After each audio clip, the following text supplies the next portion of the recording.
네, 안녕하세요. 오늘 하루 주식 오아주 여러분, DJ 스보입니다. 자, 오늘 살펴볼 내용은 어떤 걸까요? 바로 EID 되겠습니다. 자, 화면이 오늘 저기 휴대폰으로 좀 촬영을 해보고 있는데 여러 가지 좀 시도를 해보고 있습니다, 여러분. 뭐 잘 보이시나요? 잘 보이실 겁니다. 잘 보이셔야 돼요. 잘 보이셔야 되고 초점을 잘 못 찾는데 오늘 여기 보시면 EID 보이시죠? EID. EID라는 종목 자체가 굉장히 좀 러시아 스푸트니크 V로 인해서 굉장히 좀 각광을 받은 기업입니다. 실질적으로는 휴대폰 힌지 이런 것들 만들고 있는데 사실 거기에 대한 그 모멘텀이나 이런 것들은 거의 없다고 봐도 된다라고 말씀드릴 수 있겠고요. 그 이제 EID 같은 경우에는 한 100억 정도 투자를 했어요. 어디에 투자를 했냐? 그 한국 제약사 지엘라파의 공장 자회사라고 해야 될까요? 한국 코러스 제약 쪽으로 이제 한 100억 정도 투자를 했습니다. 여기 기사 한번 보시면 여기 뭐 여러 가지 이야기 나오는데 황 회장, 황재관 회장님이거든요. 사실 제가 예전에 이 회사를 다녔습니다, 여러분. 지엘라파는 여기 백신 생산 라인에서 스푸트니크 라이트 백신 최소 1000만 분의 생산에 저장하고 있다라고 이야기가 나오죠. 한국 코러스의 보통 주팩 82만 주를 사들였다고 나오고 있죠. EID와 이트론 여기 나오고 있는데 그 지엘라파 같은 경우에는 전 제품 모든 제약 제품을 전량 수출하는 기업입니다. 내수로는 아예 생산 뭐 이런 것들 유통을 아예 안 하고 그러니까 전량 다 수출만 하는 기업이거든요. 근데 이게 주가가 좀 많이 빠지고 있죠. 왜 그러냐? 일단은 러시아 백신에 대한 러시아 백신이 사실 세계 최초로 제일 빨랐거든요. 근데 거기에 대해서 아무도 인정을 안 해주죠. 그러면서 주가가 굉장히 많은 상승을 했음에도 불구하고 모멘텀이 많이 빠져 있는 상황입니다.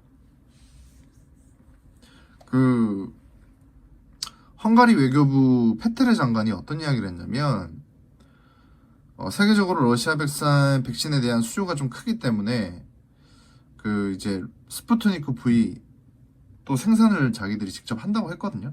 근데 EU에서는 아직 백신에 대한 어떤 승인 자체는 아직까지 잡혀있지가 않습니다. 그러니까 정리를 좀 해보자면 러시아 백신 우리나라 최초로 지엘라파라는 회사에서 맡게 됐다.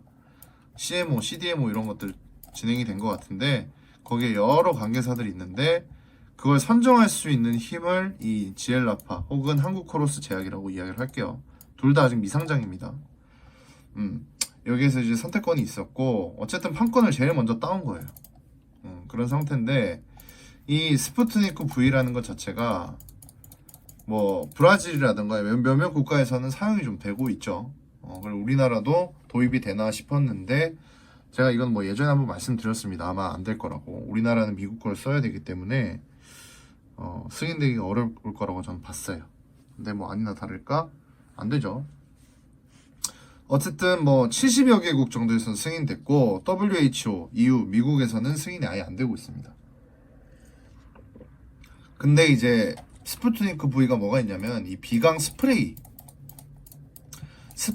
형태의 코로나19 백신이 보건당국으로부터 임상 이상을 지금 허가받은 상태거든요.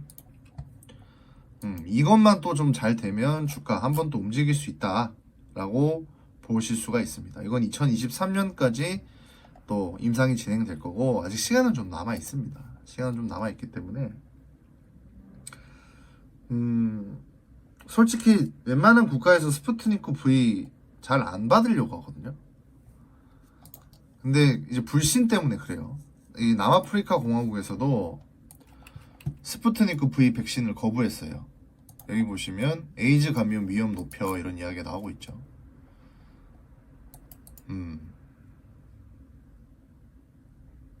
근데 이게 좀 말이 되나요? 저는 잘 이해가 안 되는데 뭐 어쨌든 이런저런 악재가 좀 아직까지 녹아들어 있다라고 좀 보시면 될 것 같고 그러니까 남아공에서도 정지가 되고 근데 러시아 또 백신 WHO 승인 기대감은 좀 아직까지 남아 있다고 이야기가 나오더라고요. 그러니까 러시아와 WHO가 지금 이야기가 되고 있습니다. 그러면 미국 쪽은 아니라도 어쨌든 WHO를 통해서 여러 곳에 또 납품 가능성이 있거든요. 일단 한국 코러스 컨소시엄이랑 그럼 휴원스 글로벌 컨소시엄 이렇게 두 가지가 가장 큰 CMO라고 생각하시면 되는데 여기에서 또 혜택 받은 기업들 많습니다. 많이 있는 상태고 어쨌든 EID는 대장주로 볼 수가 있겠죠. 가장 그 모태가 되는 기업에 투자를 직접적으로 해놓은 상태이기 때문에 이트론과 EID는 같이 좀 움직인다고 보실 수가 있겠습니다. 이트론 한번 볼까요? 거의 차트가 비슷하죠. 거의 차트가 동일합니다. 그 움직일 때 같이 움직인다고 보시면 되니까 조금 살펴보시면 될 것 같고 어쨌든 지금은 당장 오를 만한 아직까지 이유는 없다라고 보시면 될 것 같고 불신이 있는 어떤 백신이기 때문에 개인적으로는 주가 좀 더 하락할 수 있다고 봅니다. 350원 깰 수도 있다고 보거든요. 그러니까 이 밑에쯤 오시면 그때 한번 또 살펴보시는 게 낫지 않을까라고 말씀드리고 싶습니다. 그리고 실질적으로 이 러시아라는 국가가 사실 전 세계가 미국 중심이지 않습니까? 우리나라도 그렇고. 제가 이런 말 하면 혼날 수도 있는데 미국이 여러분 다 잘하는 건 아니거든요. 그리고 냉전 시대 이런 것들 다 보셔서 알겠지만 누가 달에 먼저 갔냐, 누가 러시아 인공위성을 더 잘 쏘냐, 누가 로켓 기술이 더 뛰어나냐 이런 걸로 굉장히 서로 양측 간에 팽팽한 어떤 긴장감이 서로 있던 나라들입니다. 근데 지금 미국이 패권국이다 보니까 이런 거 스푸트니크 V에 대한 것도 불신감을 조장하기가 쉬워요. 만약에 미국에서 이만큼 빨리 만들어 봤어 봐요. 다 이거 쓰지. 맞잖아요. 지금 모더나, 화이자 부작용 없습니까? 다 많이 있죠. 이런 것들 다 산재에 있다 결국에는. 그래서 EID도 다시금 주가 상승할 수 있는 가능성은 좀 많이 있다고 보거든요. 어쨌든 주주분들 좀 힘내시고 개인적으로는 추가 하락이 나올 수는 있지만 그래도 상당히 더 열려있다고 저는 보고 있습니다. 왜냐면 그래도 여기 보시면 매집이 계속 들어오고 있어요. 기간이고 외인이고 들어왔다 나갔다 들어왔다 나갔다 하지만 아예 관심이 없는 것보다 이렇게 들어왔다 나갔다 하는 거는 이제 호신호거든요. 주가적으로는 그렇게 살펴볼 수 있겠고요. 앞으로 좀 꾸준히 살펴보면서 여러분들과 이야기 해보겠습니다. 다들 구독과 좋아요와 구독 많이 부탁드립니다. 검색창에 AP투자연구소 검색하시고 홈페이지에서 무료 추천 누르시면 이렇게 매일매일 무료 추천 종목 받으실 수 있습니다.